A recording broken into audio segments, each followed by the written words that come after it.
the play.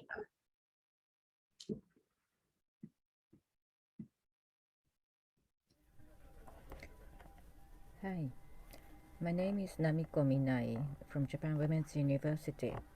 I would like to talk about one elf. Why don't we try? There is a shocking report by UNICEF. Japanese children's mental well-being is the second worst amongst 38 developed countries. I also found the data that children playing outside are happier than others. I would like to encourage Japanese children to play outside. COVID-19 pandemic is making children more difficult to play with their friends at children's center or friends at friend's house.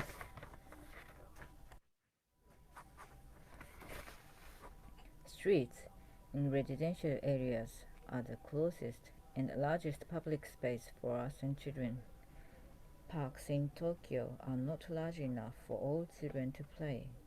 Streets in front of their house should be the best place to play, especially in this pandemic age. This is the chart I made to explain how nice for children to play on streets. There are many goodness not only for children themselves, but also for adults and the community around children. I'm now focusing on Vonelf. I suppose you all heard about it. It is a traffic control scheme to allow children and or adults to use residential streets as a place for living. However, in Japan, it is misunderstood, and many professionals understand it as a speed control device or urban design.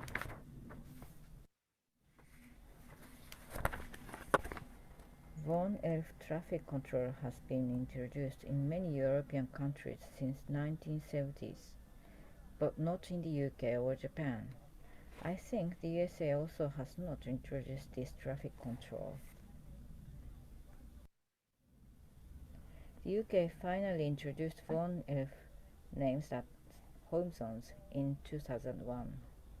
It is a traffic control sign and different from pedestrian space. It can be shared space with people and vehicles together, and sometimes flat surface with no curves. The remarkable thing in the UK is the manual for street. It defines that streets is different from road where much traffic is expected. Streets are not major roads, and the important function is to be used as place, not as movement or parking. Home zones was a good challenge, but it is not very common in the UK yet. Pilot projects were beautifully renovated streets and was costful. Many professionals recognize home zone as a special treatment to upgrade the town. This was unfortunate for home zone traffic control.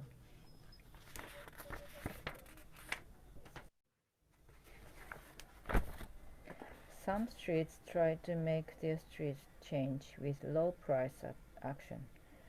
DIY street projects were supported by NPO Sustrans, and some streets succeeded to change the atmosphere and attitude of the vehicle drivers as well as residents. In this street, they put planters and painted streets like a carpet. Then people do started to walk middle of the street, not sidewalks. Transport for London is also encouraging us to create walkable city. There is a checklist for streets, and it explains how streets and towns should be for more comfortable place for pedestrians. Place sheet order is becoming more common for children in place to play. This is also good, but it limits children's playtime and adults' chatting chances. I found a good article. In Aberdeen, Scotland, you cannot put up no ball game sign. Children are more free to play. To make streets a living place, the UK is trying in from various aspects. In Austria, Warnes started in 1983, and it still has similar traffic control sign. It is interesting to know that only 7 kilometers per hour is allowed in this country on Vaughan Elf streets.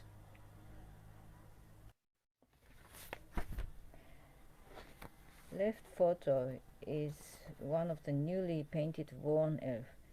It does not special constructions work, but it's very different, and people do walk middle of the streets.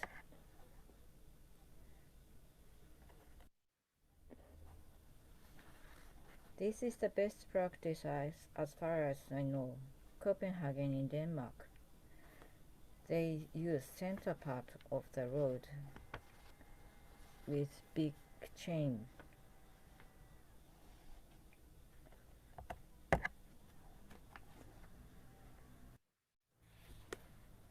In this street, there are picnic benches, vending houses, and so on. Children bring cones when they start to play. Children do know that they are not playing in the safe place as the parks, but they do enjoy playing on streets in front of their houses with their friends and parents around.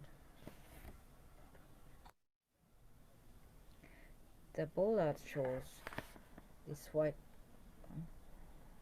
how far they can put toys or planters. In this way, emergency cars or residential cars can go through the road very slowly.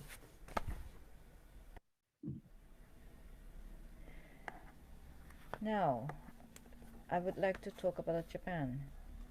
Children in Japan are often taught that they cannot play on streets, but actually there is no law to restrict playing on streets. It is just prohibited to play on busy traffic roads. I would like to change misunderstanding and car-centered education. Streets classification is important for designating vulnerable. There are some examples in new towns, and there is a trial of painting on streets to navigate pedestrians. There is a national guideline for Vaughan Elf, but it is not a traffic control but just devices to control speed of vehicles. This is what's happening in Japan.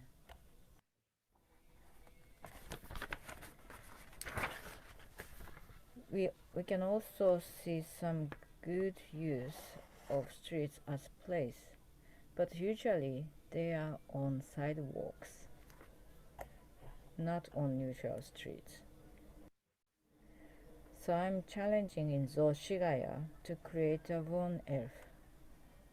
This is a town very close to my university, and it is a very attractive old town. Zoshigaya is a residential area in Tokyo near Ikebukuro. There are many small wooden houses and most streets are very narrow. This is a survey that my students did to find where toys are placed outside of houses. And along these places she walked on sunny afternoon to find where children are playing. And this is the result she found. She found many children just moving around streets as well as playing in parks. She also found children play at parks and spread out to towns.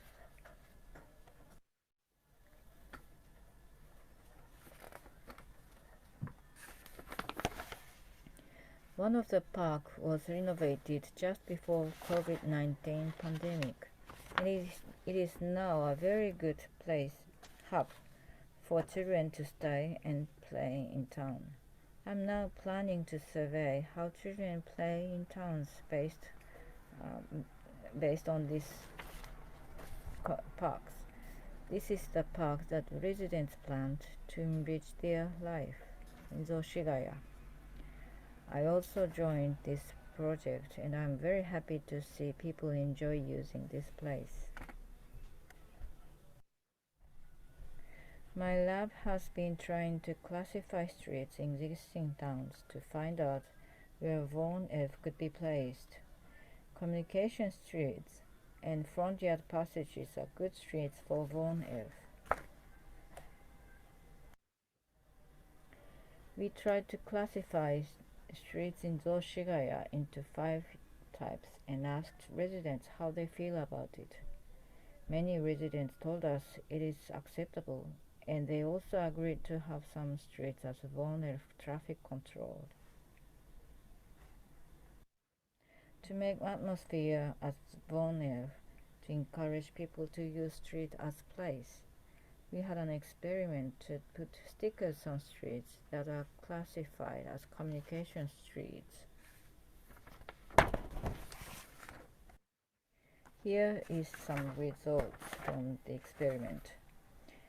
We found many people start to feel that they are more happy to walk the streets slowly and talking. Many people answered that they would not choose this street when they are driving cars. To achieve Vaughan, we need good physical design to control vehicle speed and clear explanation of street functioning, including traffic rules. We also need to develop culture of street use. So I'm now trying to make residents experience Vaughan use of street, and I agreed with local community organization to have an experimental day of Vaughan use as we did 3 years ago. But last week, local police told us that we can't do the same thing this year. So I need to find another scheme to make culture of street use as place. This is what I've thought up in the last few days. Trying to ask residents along the street to put up this Vaughan sign for a while to make people feel like using the street as place. But I'm not quite sure if this is the best way. Do you have any good idea? Let me know if you think of any good one. This is the end of my presentation. Thank you very much for listening. Thank you, Namiko. Now I'll stop sharing and then I'll share the next presentation, which is Charlie's presentation and Maria's presentation. Okay, so please bear with me. I'm still looking for it. Yeah, so I think yeah, can you see the presentation now? Yeah, okay. Remove pin, and then Hi. Hello. We're gonna present about playing underground. My name is Mitsunari Terada. I'm a community coordinator based on landscape planning and management.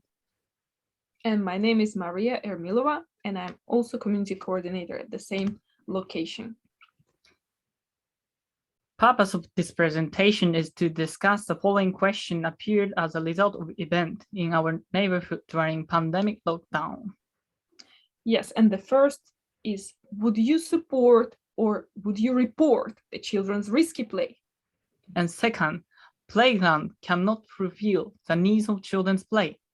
How can we support children's playlights? This presentation consisted by 4 parts. First, we're going to talk about the general background of our project or our life, and later, the main part, playing underground, will be reported. And let's discuss together. First, background. We are living in the community neighborhood association building as a manager and also as young generation. Because Japanese community is aging and you can see less younger generation participating. So since March 2016, so we are keep living this building for 5 years. So we are living is on the second floor of this building. And neighborhood association is not governmental institute. It's a self-governance organization managed by citizens. So in each area have each neighborhood association in Japan. So anyway, we are living in the second floor. And first floor is like this. It's a meeting room or many activity. Second floor, meeting room, activity. And this is our wedding party photo. Yes, we had a wedding party there because we engaged with this place for a long time. So second part, prehistory of this story, communicating with children as young generation. So next to the neighborhood association building, there's located park. There's a park and children often come here and playing. Yes, please see on the photo. Basically, the park is just this empty lot with a few trees. So gradually children get bored. There's nothing to do there, but they find something interesting nearby. Where they go is the forest, which is next to the neighborhood association building. So they start playing this forest. So in 2016, children fortunately found this place, which is full of garbage. You can call it loose bars. So we support this desire of play, even a bit risky. However, local people and school prohibited to play here because they are afraid to getting claims from citizens around. Actually, we don't get any. Even though adults prohibit to play there, few months later, children are coming back and start playing. Yeah, you can see on the photo the moment when they break this caution and just get into the slope. So local people kind of understand that they really want to play. So they could enjoy playing here for 2 years like this. So they are climbing up the stairs and some other kids are supporting by garbage. Actually, they don't fall. Yeah, the slope is really steep, but it's fun to climb. In 2018, school teachers are coming here and strictly prohibit again. But they don't say any reason to children and ask their opinion. Don't ask their opinion at all. So it traumatized children that adults force their will on them. So play space basically was everywhere before. But by urbanization, it became like schoolyard or school, children's center or park or shopping mall. So this place, that's called institutional space, was established for safety. But these spaces are managed by public office and strongly limit their children's play. Not like before. But under pandemic time, almost all these institutional spaces are closed, such as school, playgrounds, private lessons, or children's house.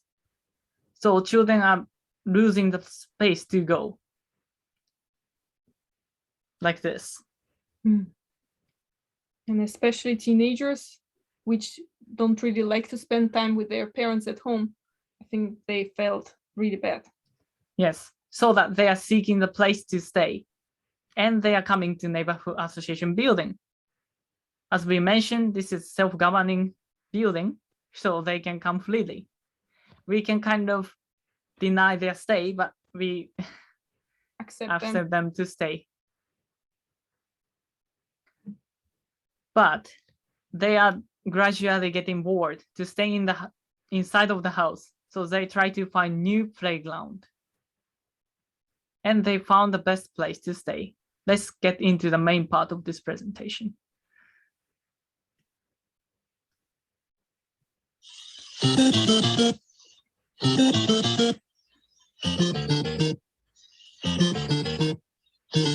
So children found a place to play underground. So they start exploring underground like this place. So they actually explore underground for 2 weeks secretly from parents, but reporting single steps to us. Yes, you see, they are drawing where they go.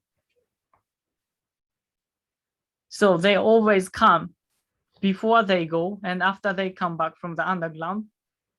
They come to report, right? They come to visit us and report on what they've been doing.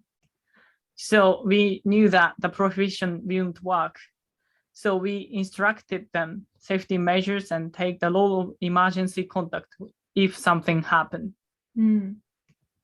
So we always kind of hear how children play underground. So first day, they feel so scary. So they just go few steps in. But second day, 100 meter, and next day, more.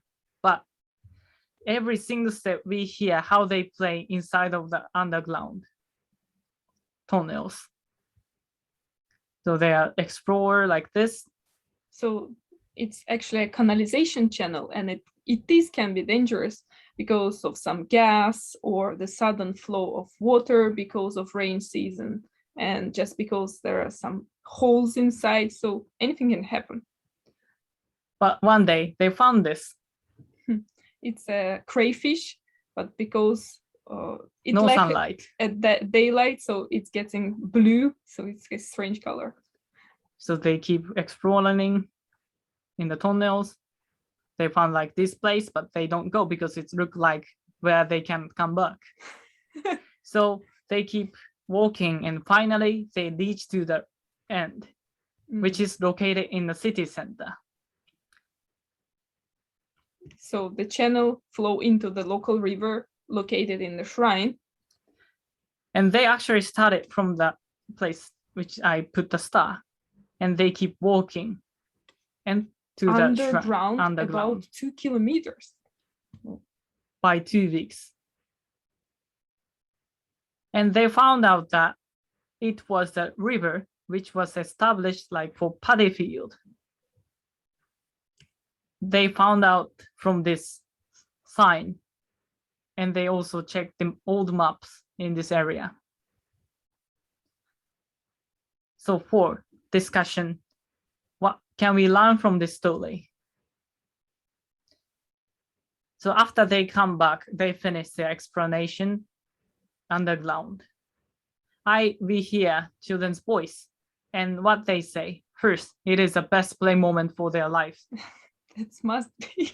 Second, first, it was so scary to go, but the curiosity took over. So they wanted to go more and more. So they finally kind of explore for 2 weeks. And third, they could shout and scream without adult supervision because underground, no one can see. No so teachers. They kind of use their full of energy there. And fourth, under park, they found a big pool for rainwater, and it was like amazingly deep, and it's like an ancient city, so that they were so excited to seeing it. And the fifth, they could understand the history and topography and drainage system of the area. So by playing, they could understand these things naturally. They learn about history. And we would like to think together. And if you are me, would you support or report of this risky play? Second, playground cannot fulfill the needs of children's play. How can we support children's play rights? If you have any advice, or if you have similar story or your own experience, please share. Thank you for listening. Okay, thank you very much, Charlie and Maria. So we will now move into the third presentation. I'll stop share again, and then I will share my screen And hopefully I'll be able to find the third presentation, which is here by Haruka. And hopefully you could, this is, I'm not sure if what you're seeing is the same as what I'm seeing. Could you see now could you see the presentation of Haruka on your screen? Sorry, I cannot see any of you. I'm not sure why. But if someone could tell me if you could see this presentation. Yes, we can see. Okay, that's good. Thank you. Because I don't know where the videos went. The picture, they are photos, so I'm not sure where you are. But anyway, thank you. I'm now playing it. Hi everyone, I'm Haruka Suzuki, master student in Shibaura Institute of Technology in Japan. Today I would like to talk about the activity of children's cafeteria in pandemic, especially Shinagawa Ward and Koto Ward. At first, I explain children's cafeteria quickly. Children's cafeteria is a place to provide meal for children with free or low price. The local residents or local government can be main organizer or volunteers. So as current state of children's cafeteria, Japan has over 3,700 points of cafeteria, and it attracts attention as solution of poor family and children's solidarity eating. And in Tokyo Bay Area, there is under the redevelopment, so the population and the number of cafeteria is increasing. As I said, our research target area is Tokyo Bay Area, composed of Koto Ward, Chuo Ward, Minato Ward, and Shinagawa Ward. Tokyo Bay Area has 44 points, and this is the distribution. So Shinagawa Ward and Koto Ward has their own community of network of children's cafeteria. The network in Shinagawa Ward is working well now, and it was built in 2017. In the other hand, the network in Koto Ward is starting from this year, so I focus these two words and explain. So I talk the system and activity in pandemic because under the pandemic, children's cafeteria are asked to create new activity, and some of them start food pantry or community pantry. So I'm going to talk about Shinagawa Ward at first. Children's cafeteria get distribution and donation from nationwide local government and company or individuals. In addition, thanks to the network, the cafeteria have good relationship and regular opportunity to share and support each other. The Kuromon Children's Cafeteria have important role in this network. Kuromon Children's Cafeteria is located in Shinagawa-shuku. Shinagawa-shuku is one of the 53 stations of Eastern Sea Route, which was one of the most important routes to Tokyo in Edo period. The Shinagawa-shuku has association of community development with positive activity until now, and there are a lot of renovated shop or cafe, and they have activities to improve children's quality of life. The event venue is Kuromon Cafe. It is a renovated wooden building. And about Kuromon Children's Cafeteria, the owner is same as owner of Kuromon Cafe, and it's open 2015. And the aim is to make a place where children can be themselves. The fee is 200 yen, around $2. This is the first children's cafeteria in Shinagawa Ward, and this cafeteria makes global government create a network of children's cafeteria. So this is the flow of creating a network. After Kuromon Children's Cafeteria opened, Kuromon Children's Cafeteria asked local government to create a network to support another cafeteria in same ward, mean Shinagawa ward, and they hold forum and create the network. This map also made by the Office of Network. The network support to the people who are interested in opening children's cafeteria and support after starting activity also. So thanks to such a good environment, even under the pandemic, the number of cafeteria is increasing. And with COVID-19, Kuromon Children's Cafeteria have 3 ways to food pantry. And the first way is using the network collect food from all over the Japan and distribute it for children by children's cafeteria. So we can say this is a good way, effective use of food. Sorry. And the second way, this is with individual relationship. Kuromon Cafe's owner receive food and distribute them. Kuromon Children's Cafeteria has supported creating nice community there, mean Shinagawa Shuku, and under the influence of COVID-19, they helping each other. And third way is just the owner cooked lunchbox or so on and give children. So the food pantry in Kuromon Children Cafeteria is supported by connection of network and connection of local community. So next I'm going to talk about Koto Ward. So the network is so young, so they don't have some place to interact each other by network. So I'm going to talk about Toyosu Children's Cafeteria.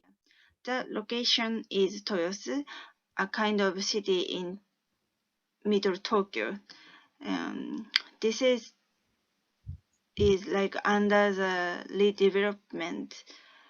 So there are a lot of company and office or apartment here, and the number of population of children is increasing nowadays. The local connection is so strong. And the event venue is really small, tiny assembly hall, and it belongs to public apartment. The owner is volunteers in local association, and it opened in 2016. The aim is same as Shinagawa Ward, but to make a place where children can be themselves. The fee is 100 yen for children and 300 yen for adults. And Toyosu Children's Cafeteria is running with a lot of help from local community. For example, the Association of Community Development and Neighborhood Association support to run and sometimes join as owner or organizer or volunteer. The local association in Toyosu are so active and they know each other and sometimes cooperate at another event also. And the college student in Shibaura Institute of Technology, my university, joined as volunteer. And as I said, Toyosu have many kind of company or office or restaurant and food maker also. So that makes Toyosu Children's Cafeteria get various donation and support. Especially Toyosu Market give fresh fish or sushi, and this is so popular and famous from children. So with such an environment, even under the pandemic, the number is increasing as well as Shinagawa Ward. And Toyosu Children's Cafeteria has 2 ways to food pantry in pandemic. And the first way is almost same as Kuromon Children's Cafeteria. Local government collect the food from all over the Japan. And second way is similar with Kuromon Children's Cafeteria, but sometimes they hold food pantry together with kitchen or so on, and it's so unique. So they got a lot of support from the organization, another organization in Toyosu.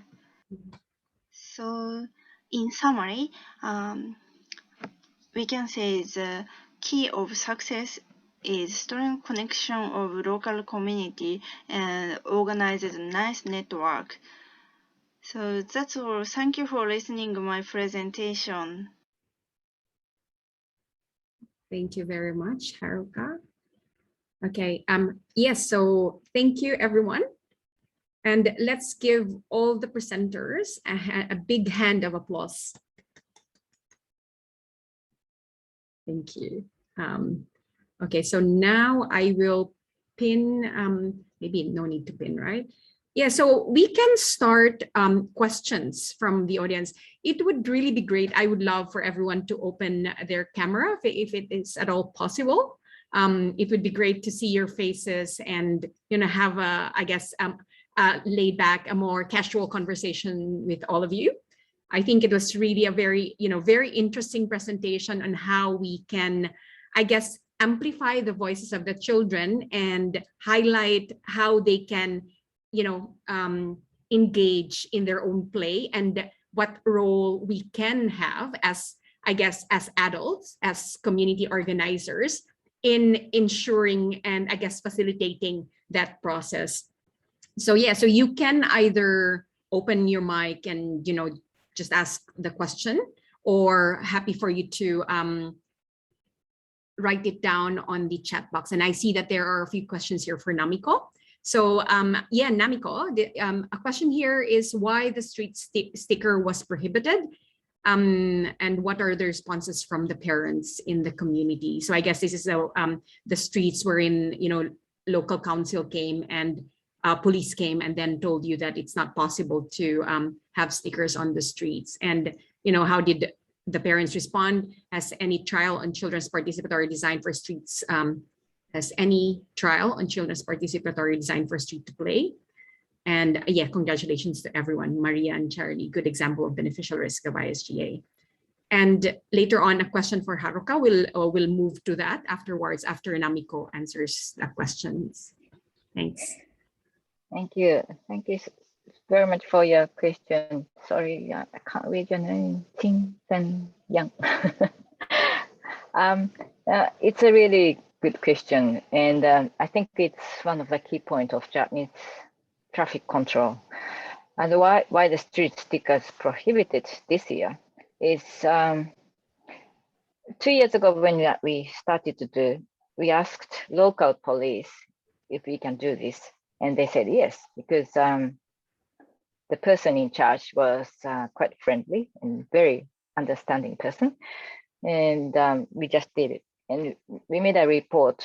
And in some other area of Tokyo, they started to do the similar thing, but in different ward and different police, how do you say, branch. And they thought it's not good because it the drivers could be, because of these stickers, drivers may not be able to drive as normal, and they might run over someone or make an accident, cause an accident. So they asked Central Police Office of Tokyo if this sticker is okay or not, and the central part of police station in Tokyo decided it's not good. Even the traffic really, really little. You know, the street that we were going to do work on is really small, short street, very narrow place, and not many cars coming.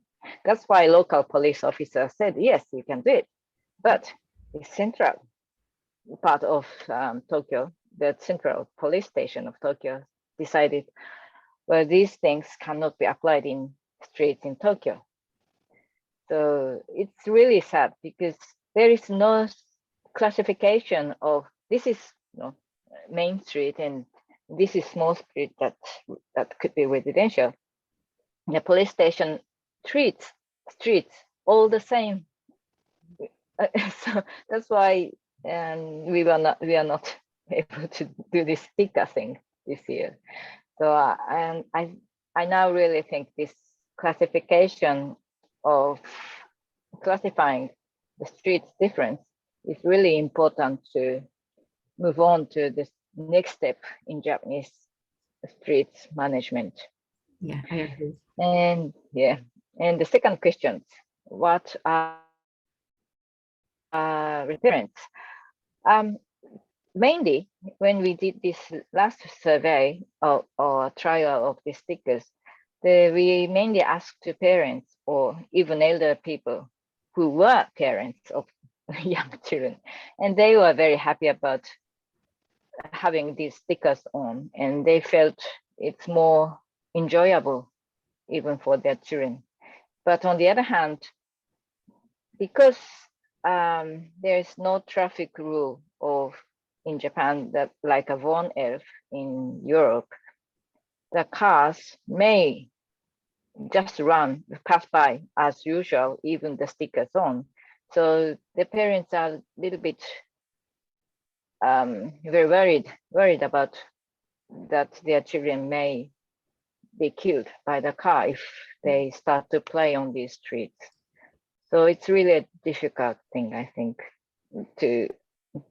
for Japanese people to understand and ask drivers to behave as to make a good, to drive slowly on these small streets or different type of streets for children. And the third question, has any trial on children's participatory design? That's something we were going to do this year. The last year one, we couldn't really have time to ask children to design. And the problem with stickers, we cannot put that stickers overnight. We have to keep eyes on it. So it has to be only in daytime. So we put stickers at 7 o'clock in the morning, and we have to bang very strongly not to peel off when the cars run on. So, and it has to be dry, the road must be dry, otherwise it doesn't stick. So we really didn't have much time to design. We just sticked on the places where it's dry and just in time. So it's really difficult to have really designed something. But this year we want to ask children, if it's possible, to join us for designing. But I'm still thinking how to manage.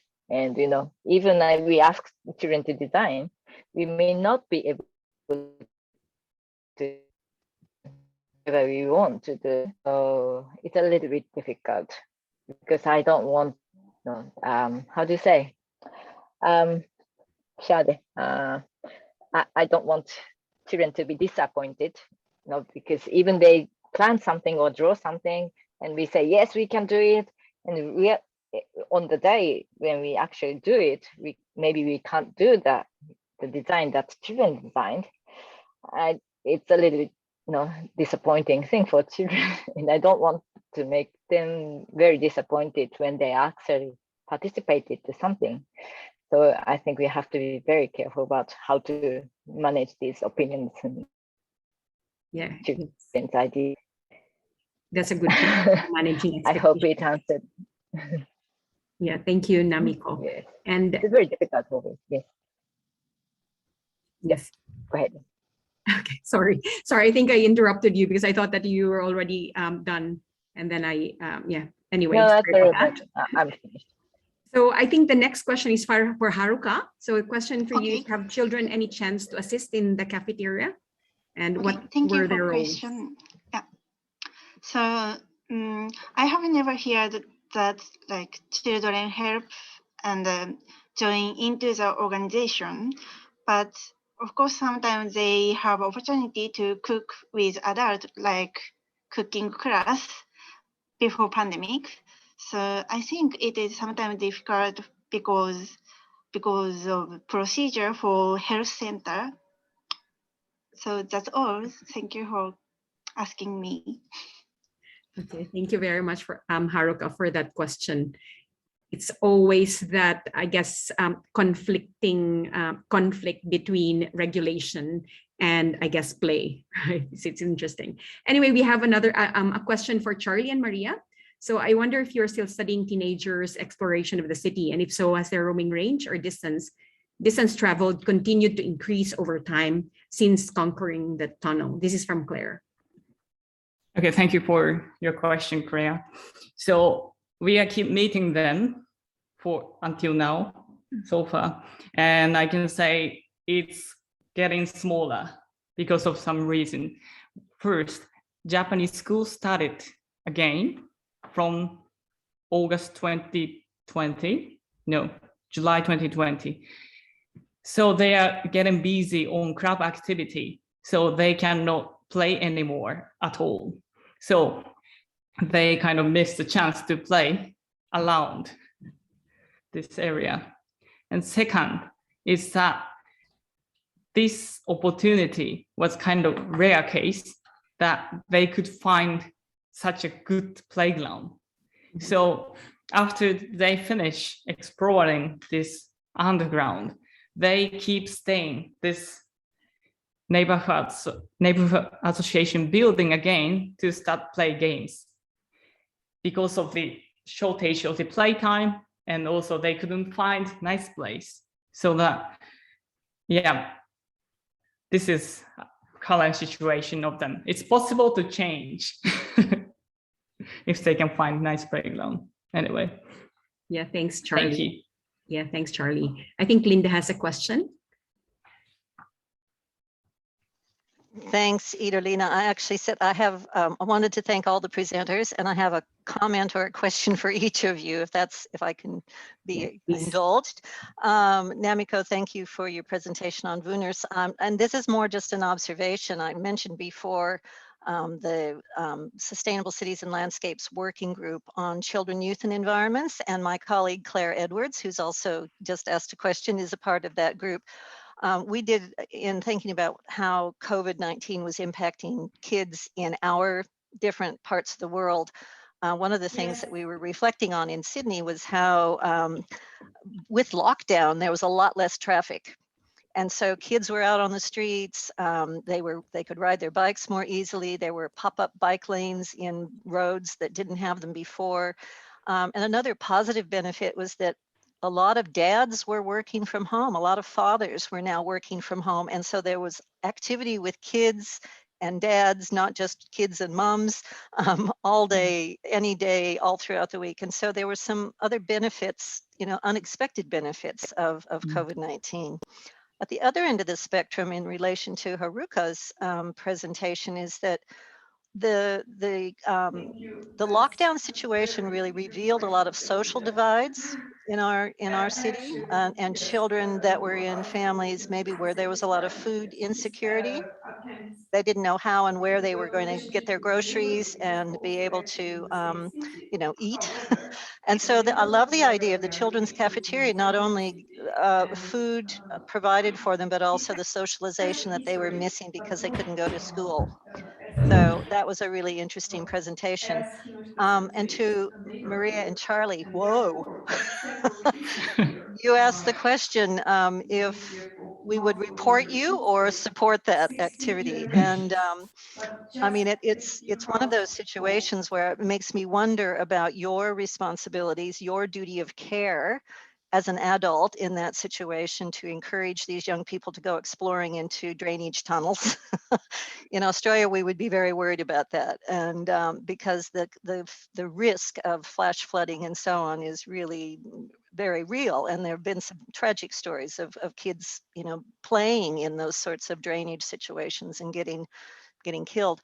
I mean, I think the one of the things that makes me think of is, I'm sure you know Robin Moore's work at the University of North Carolina on children, and he talks about the difference between a risk and a hazard, and how children need to learn the difference between taking a risk, which is what they were doing when they climbed the fence to play in the forest, and a hazard, which could be going into a drainage tunnel. So look, I love the idea of the exploration, and I think that's really, you know, as much as we can encourage that, particularly with young adolescents. They're really eager to get out and find their way around the cities, and the more our cities can accommodate and invite them to do that safely, fantastic.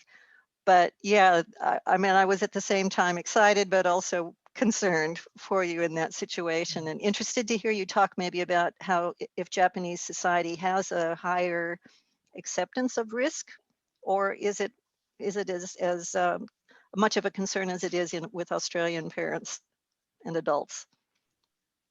Thanks for your question, Linda. And maybe I'll just jump into the question of Kathy, because I think it's connected to what Linda's asking before Charlie or Maria responds. So Charlie and Mary, what preparations did you have to do regarding insurance and liability when you took on the role of being the children's trusted person? And great courage, community spirit from both the teenagers and the neighborhood association managers. Charlie or Maria. Arigato, and thank you very much for comments. So first of all, I was so scary at this time because it's really dangerous. And I'm the specialist on children's play.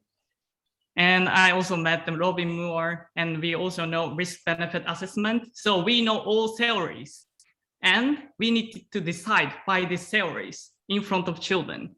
So we have two choices. Say, no, you shouldn't go there. Because if children ask me, we felt that we also need to take responsibility, of course, so that we try to say, no, you shouldn't do that. But we also know that they always break rules.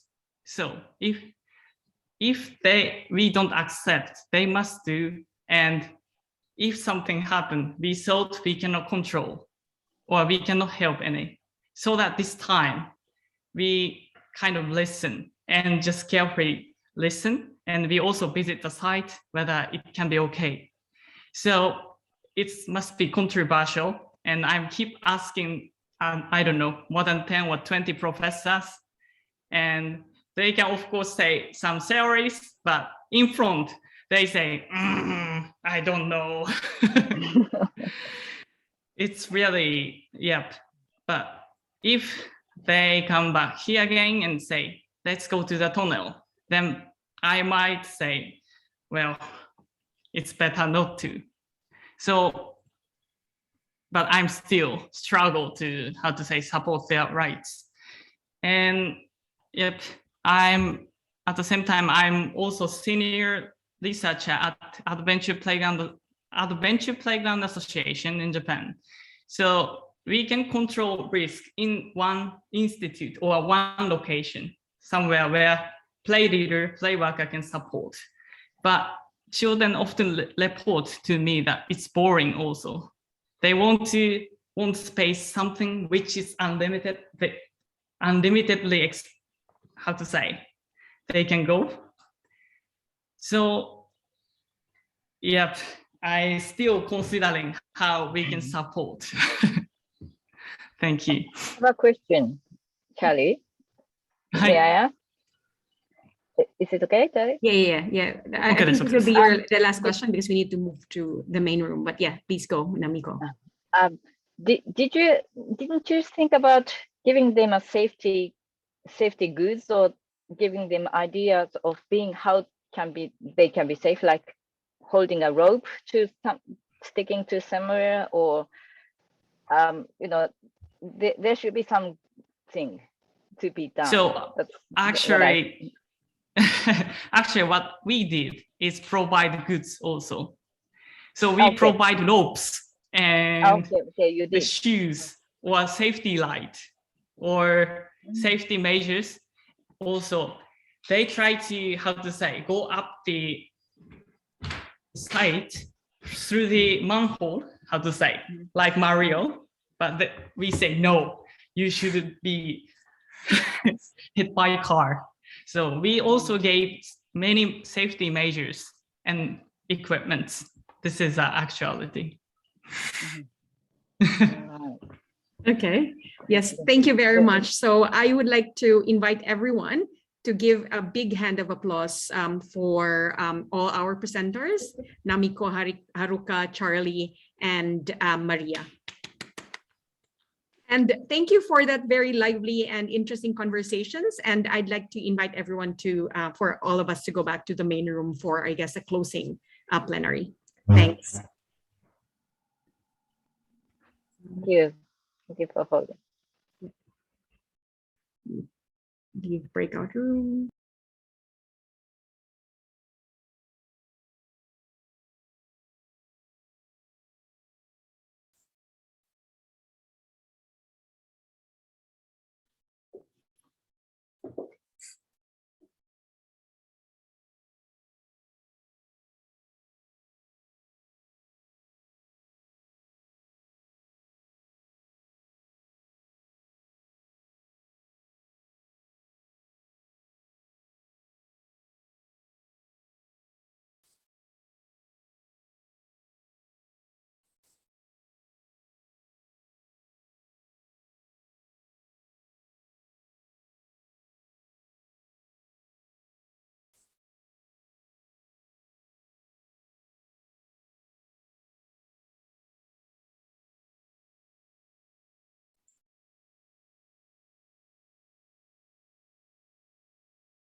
Okay, Grace, could you check the rooms to see if you can have people come back?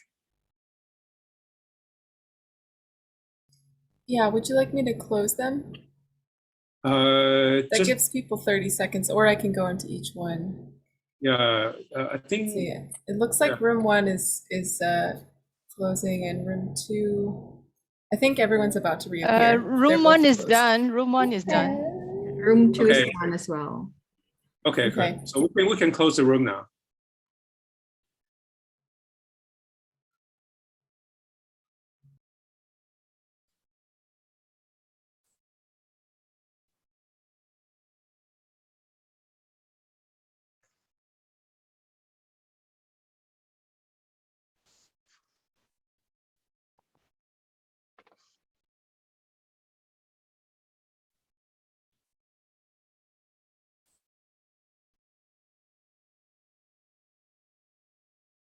Okay, welcome back to the main room, and we're now getting ready to start our wrap-up session. Okay, so I hope everybody had enjoyed the presentation and discussion today, as well as yesterday.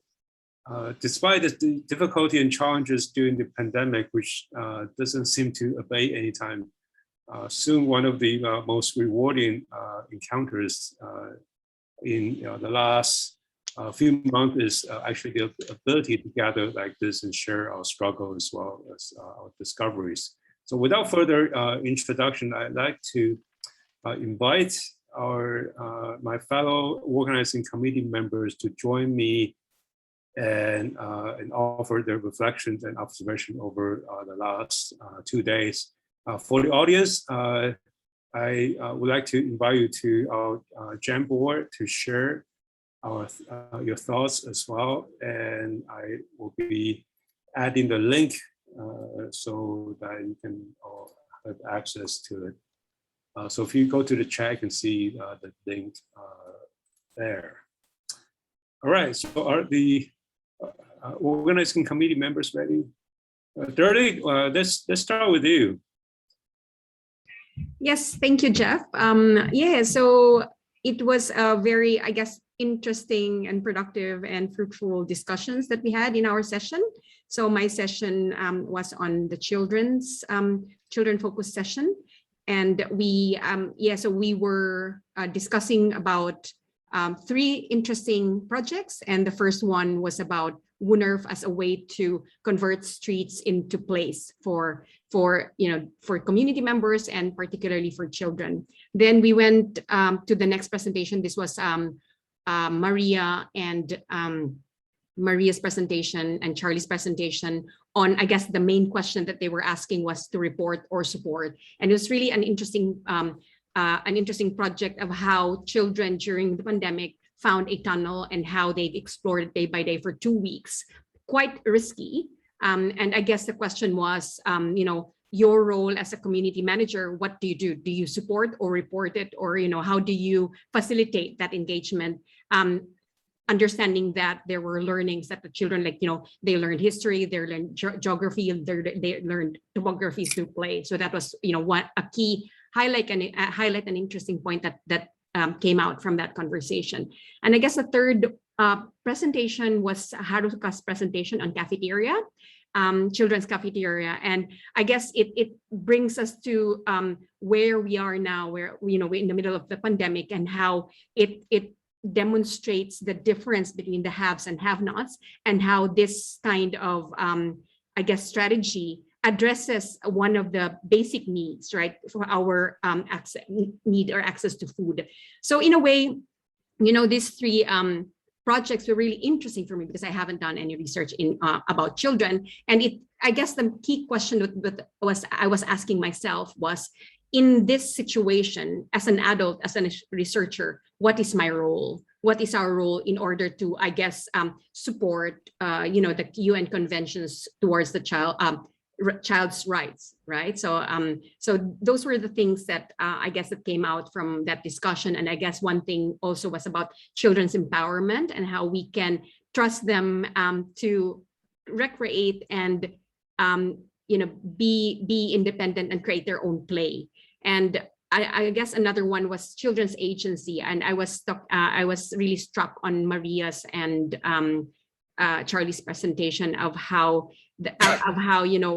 you can only support, you can say no, but then you actually just stimulate the creativity and exploration that children could have, particularly within this context, within the pandemic context, that we can't do anything else. And I guess what kind of support can we provide? And last thing that I think I learned from it was the need to listen and hear on what on the voices of what children can tell us, and can have can be empowered in, I guess, charting their own playground, and not us, I guess, imposing on them where the playground is, where should they go, what should they do. And I guess that's it. Thank you. Great. I think the sort of uneven impact on people during the pandemic allow us to kind of really kind of revisit these differences, and different age group, different ethnicities, and people with social background. Great. Jade, are you ready to share with us any surprise or any discoveries for you? So I had the pleasure of chairing room 1 yesterday, or moderating room 1 yesterday, and it was really very rich and complex. So there's no good way to summarize. So I invite you to watch the videos when they're available. Instead, I'm going to piggyback off of what Durley just said, and to use 2 phrases that Arijit brought up yesterday, which were deep listening and deep conversations. So Durley, you talked about how we need to listen, and I don't think that's a new discovery for those of us in this group. We all really want to listen because we know the importance of listening. The addition of the word deep, I think, is something that we could sort of sit with and think about some more. And that's because with COVID, there's a different sense of time and space now, right? We're able to connect online, and it's kind of strange and not just virtual. It's a little bit disorienting, but it's created some possibilities for us, such as this forum. And in my own teaching, I was able to get people to come and give really great lectures, which my students really enjoyed. So this kind of ability to transcend local time and space has helped my students to go, oh, you know, they have a very similar issue in Delhi or in Taipei compared to Sydney. So that the opportunity here is this sort of networking or somehow a commons that recognizes locality and distance. So I'm glad we get to do this, and I feel like the Kobayashi sensei's work, you know, that it was a little greenhouse, but it's kind of populating or reproducing itself throughout Japan, and that's very hopeful. So those are my thoughts, like how has this deep listening and deep conversation enabled us to see commonalities while recognizing some differences. Oh, sorry, there's one more. And today when I sat in with room 1 today, I really liked how Hendrik's sort of forecasting what the students might encounter as future professionals. Maybe they're consultants, maybe they work for the UN or whatever, and how the consulting world treats space as sort of not local enough, you know. And so in his work and bringing in that aspect of how globalized placemaking takes place, I think is great. So those are my thoughts. Great. One of the key takeaways for me as well. Okay, Arjit. So I presented yesterday, and today I had this really good fortune to be to moderate an incredible session. And there are 3 people in there, and I learned a lot from them. So to begin with, Dr. Tan's project, she was talking about a 3-module class that she taught during COVID, which basically halfway through COVID, she had to quickly transform. But there's one thing she said, which we usually do not talk about when we talk about community engagement, the role of the teacher. And what she did was incredibly carefully construct a class, scaffold it, have these, still have the projects go out, do the immersive learning thing through digital media. And I thought that was really not talked about much elsewhere in the notion of what the teacher does and the role of the teacher in a community engaged project. The second speaker in my session was Dr. Huang, who talked about a school building that was being built, and when COVID struck, what was really interesting about her project was the number of people, stakeholders, and how they had different interests, different ways of communicating, different ways of producing their stuff. And she had to navigate through, she and her students had to navigate through. So again, as a teacher, that kind of really careful dance that she did was very useful to me. The third speaker, of course, Henrik, was talking about his project, which is a global project. And he suddenly made me think of something very important, that while community engaged projects are very local, they're about very specific problems and specific localities.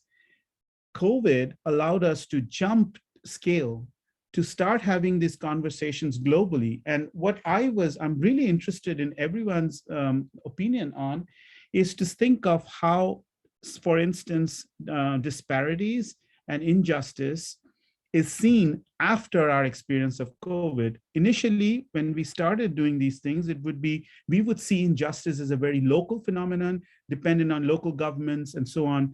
But now with people from New York and Taiwan and Japan talking together about similar issues, we realize that injustice is also structural and highly global. So that is, I think, my takeaway from the session, from all these incredible papers. And I want to thank them for doing this. Great. Thank you, Richard. I think I share the same sentiment as well. I think despite all the difficulty, I think that the moment that we have right now should open up some opportunity for connections and sort of jumping scale as well. Okay, and let's see who else. Ben Can. Yeah, okay. Thanks. So I was moderator yesterday for room 2, online-offline teaching and community engagement. It was very stimulating session, and I learned a lot listening to the presenters and from the discussion, the questions we had as well. So the projects from 3 countries, Singapore, Cambodia, Taiwan, each working with different communities, and they take place in different cultures, languages, socioeconomic class, across geographical boundary, and with different level of access to digital technology, whether by the students or by the community. So King Hua's project was in Singapore, is in Singapore, and it oscillated between offline and online mode throughout the project cycle. It was quite a long project that he has. And Eva and Leno, they had students from 2 countries of different culture and languages, that is Australia and Cambodia, collaborating online to engage non-pen communities. And the last one, Shengli and her team, they had a project where they used gamification and time banking to motivate learning in rural youth from disadvantaged background in Taiwan. And I think what's interesting in from the key questions from audience and the presenters, I think warrant further discussions and maybe another different seminar to talk about it, is with totally online community engagement, since students cannot visit the site or the community, how do we create a sense of realness or bodily experience online for the students that are working with the community? And how do you manage conflicts between students in team and between students and the community when everybody's working online? And how do you manage different technology and internet access concern of students, stakeholders across different countries? Like everybody have a different level of internet access and different digital literacy. And also, how do you address the unequal access to internet, to the tools by the students and the community during community engagement? I think some of these questions also came out in today's session where Arijit moderator and I was one of the presenters.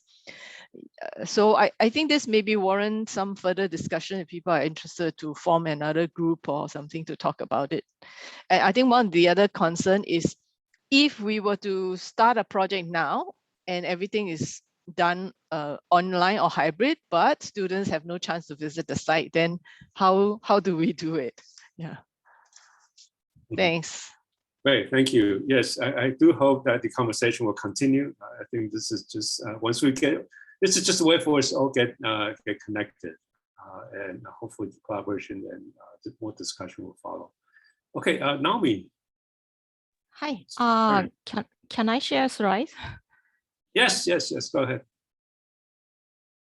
I was a moderator at the room 3 yesterday, and the session was about placemaking. And but there are 3 aspects to the placemaking, and all 3 presentations talked about place and placemaking, but in different way, like different approaches and different purposes. So I try to understand using these 3 aspects. The first one was by Professor Kinoshita. He purchased a traditional townhouse in local city, and he opened a part of the houses to the public. So that was quite interesting. And those historic preservation effort promoted the physical aspect and cultural aspect, or promoted the placemaking from the physical aspect and cultural aspect. And in the social aspect, the press is used for the fostering community. The second one was the about the Progress initiatives in New Zealand, and the Progress helped to improve the physical aspect of placemaking, increasing walkability and comfort. And also the placemaking effort provide people to have opportunities to have community engagement.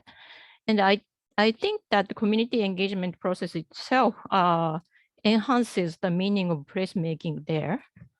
So, and the third one is was about the 15 minutes neighborhood in the informal settlement in Ecuador.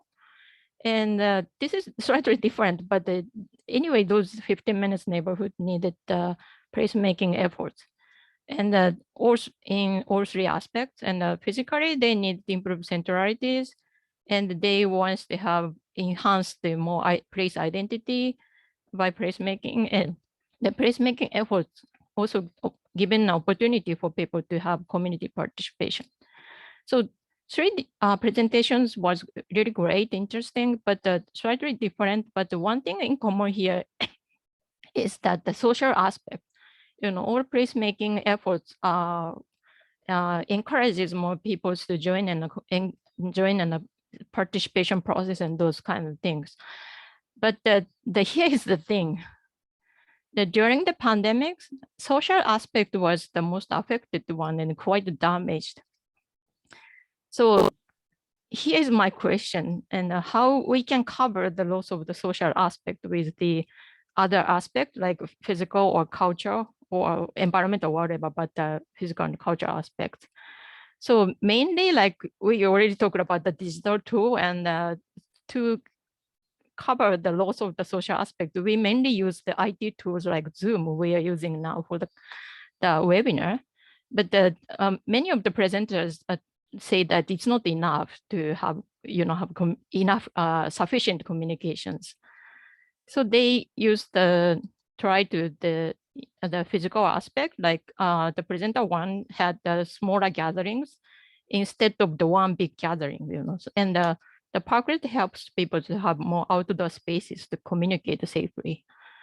The physical aspect, we are working on that, but here's the thing, the cultural aspect, we don't know how to use this cultural aspect. And actually, presenter one was talking about the smaller gathering with their people telling the ghost stories to attract more new people to come to join in a community, have communication in the local areas. But the presenter number 3 talked about that, we need more identity, place identity that is important for their settlement. But the sharing value, maybe we should use the cultural aspect, more cultural aspect to share the values and raising the awareness of their identity, or increasing the place attachment. But I don't know how we can do that more. But we are still during the pandemic, so the social aspect, maybe there will be more loss of social aspects. So maybe we need to think about like how we can cover up the social aspect with the other aspects. So that's my understanding. Thank you. Great, thank you. I should also mention a little bit about the session I have moderated. Actually, there's some parallel between the discussion in my session and what Naomi have just presented. So the loss of kind of the social aspect, which doesn't just happen during the pandemic, but also in other situations as well, when community engagement is not pursued kind of vigorously. And so we had 3 presentations that address the relationship between landscape and community engagement in 3 spatial scales. So starting at the scale of neighborhood association in Chiba, Japan, and then the design of a new park as part of a new community development project in Hawaii, and then the lessons of post-disaster reconstruction in Otsuchi, Japan, in which the voices of women were missing, unfortunately. And so we talk about landscape as a communication tool, the importance of place, meanings, and stories, and there are specific examples of how to kind of better facilitate that, and also I think the importance of listening, I think also came out.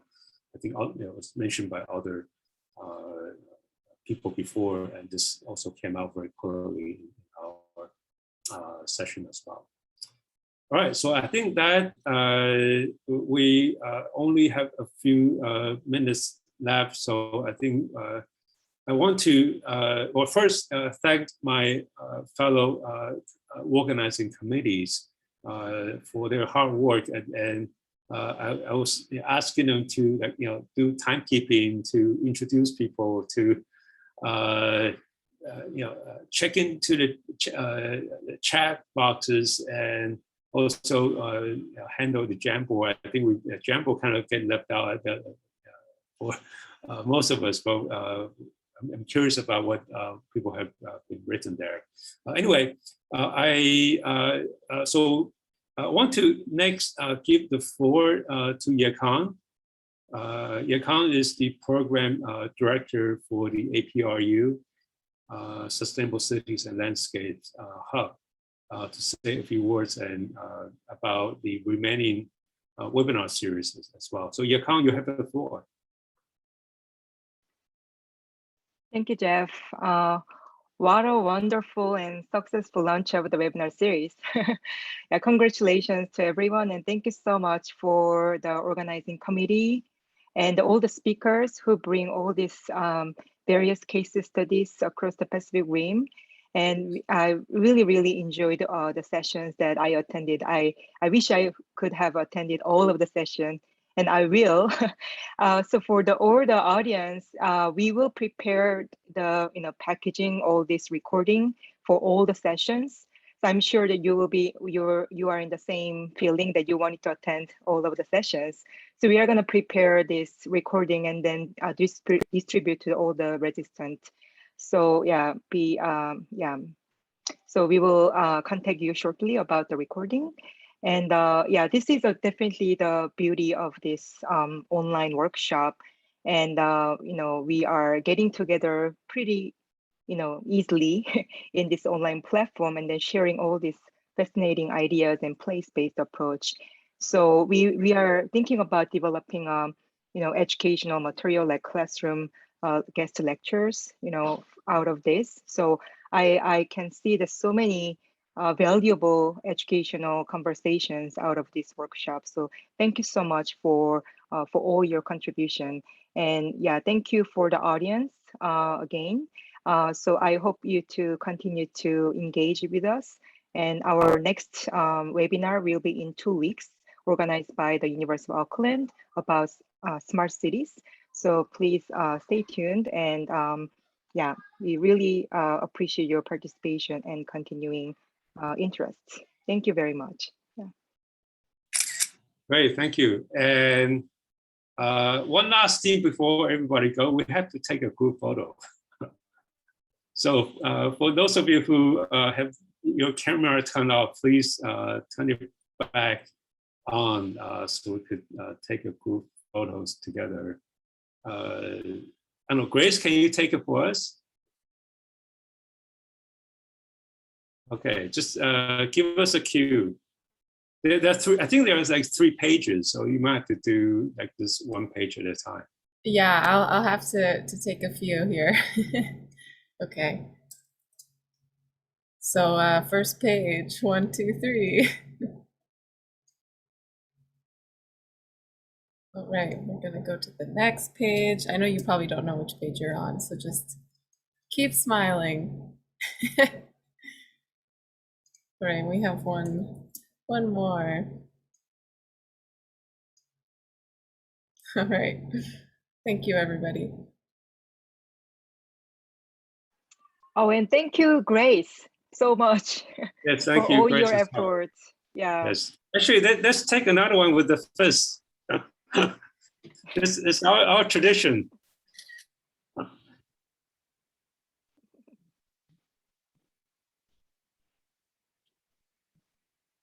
Okay, you got all the pages?